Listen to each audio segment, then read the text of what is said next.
Good day class, welcome to Bulacan Polytechnic College or PPC. I am your trainer for today for the full session of our study. I am your NC2 or SMAO NC2 trainer. I'm a certified trainer in shielded metal arc welding. Let's talk about shielded metal arc welding. Ano nga ba ang shielded metal arc welding?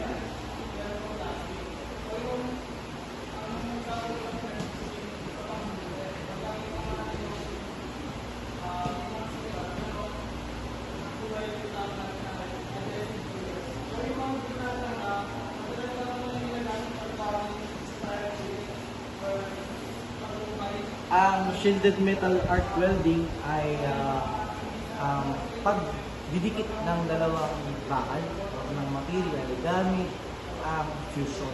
When we say fusion, ito ay gumagamit ng heat and ng pressure. Merong role ang trainer and trainees. Me as a trainer, ang role ko ay serve as your team leader, stimulate trainees motivation, facilitate or facilitator of learning, assist learners, evaluate student achievement. So ako bilang nakakaalam sa industry ng welding, ako yung magsiserve na team leader. Hindi ako talaga magiging teacher na traditional. Ano naman yung inyong role as trainee? Ang role nyo ay select what they want to learn or what you want to learn. Pipiliin mo kung ano yung gusto mong unahin. Learn at their own rate. Walang pressure dito. Kung nauuna yung kaklase mo, okay lang. Basta kailangan ma-master mo yung unang principles or yung task na binigay. Responsible for what they learn. So kayo mismo, walang sisihan. Kung hindi kayo matuto sa program na to, kayo yung responsible sa kung ano yung natutunan. Okay? Kasi given na meron na tayong mga materials, multimedia materials, tools and equipment, tapos naituro na rin sa inyo kung paano gawin. Kayo na mismo yung mag-aral. Do not decide when they are ready to perform. Hindi walang sapilitan na pipilit ko kayo na, sige, ikaw na next, perform ka na. Kung ayaw mo pa, sa tingin mo hindi mo i-perform ng maayos, pwede kang no? Or pwede kang mag-review na lang muna ng mga matutunan. Okay? Choose how they want to learn individually. So, pwede kayong magtulungan as groups, kayong tatlo. No? Pwede kayong magtulungan. Ang tawag natin doon kapag tatlo? Teamwork ang tawag natin. Okay? So, ang ating core competency sa shielded metal arc welding NC2 ay isa lang. No? Kailangan nilang makapag-perform or makapag-weld ng carbon steel plates and pipes. So yun lang.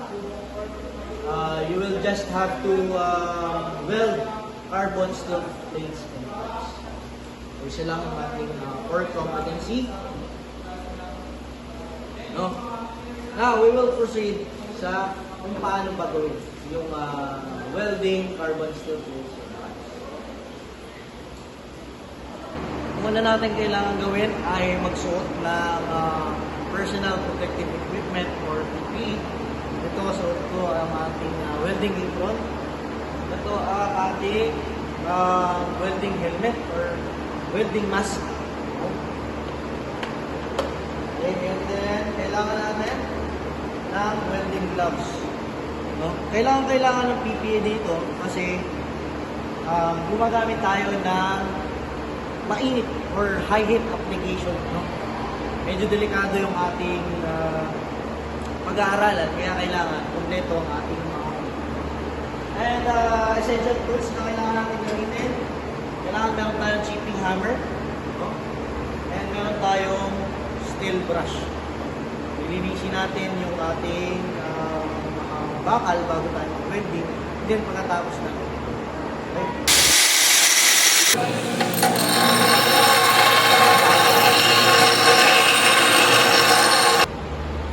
Ngayon, ito ang ating welding machine. Always remember, bago nyo gamitin ang ating welding machine, kailangan nakapatay siya. Okay? And then, ito ang ating ground clamp. Kailangan ang ground clamp natin ay nakalagay sa mismong bakal na ating pagwe-weldingan. Tapos, ito ang ating electrode holder. No? Ang lagayan ng ating electrode. Okay? So, syempre, hindi pa ako magwe-welding yan. Wala akong gloves. So, susuot ko mamaya. No? Paano buksan yung welding machine? No? Ito ang ating breaker. On.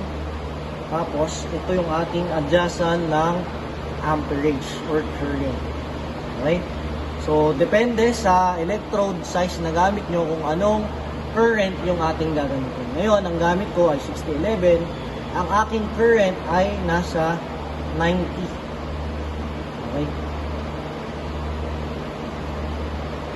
Ayan, pwede na yan, 90.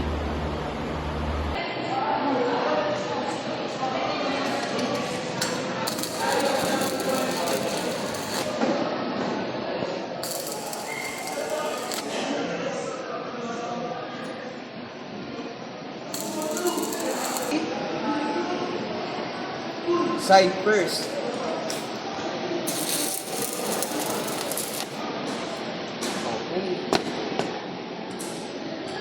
Ito na sa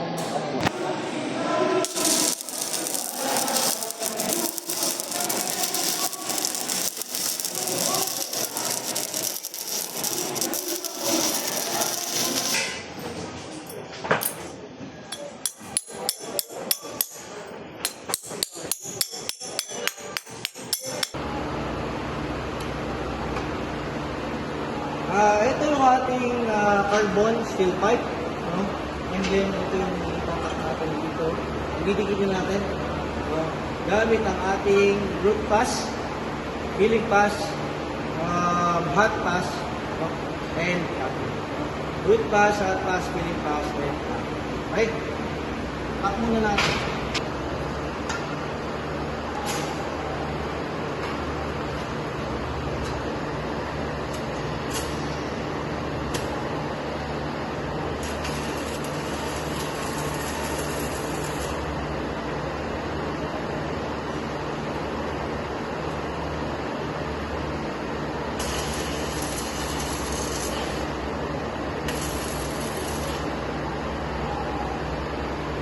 Kapag natak na natin ng maayos, no, secured na siya, ay pwede na tayong magkabit ng another na bakal.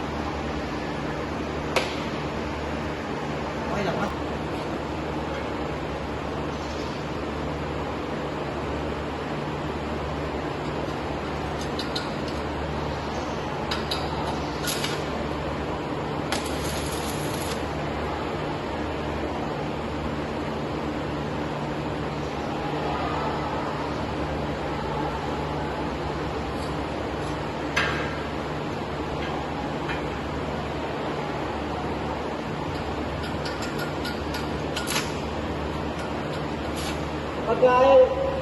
Pag ayaw sumindis, connection muna sa bakal. Okay?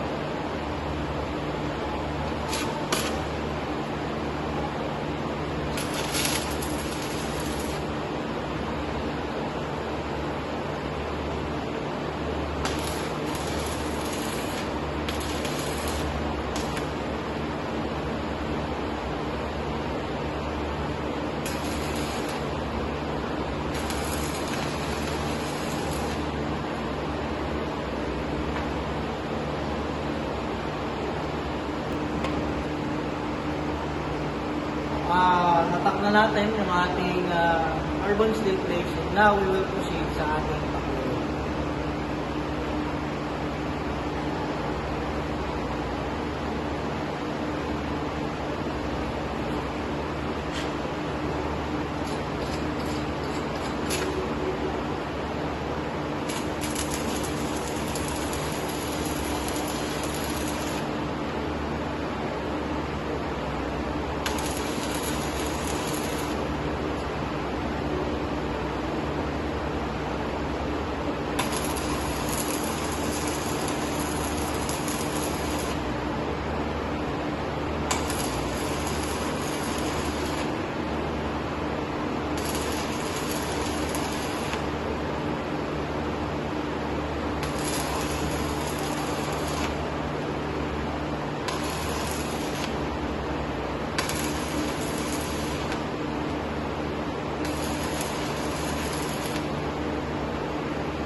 ito yung area natin welding, no?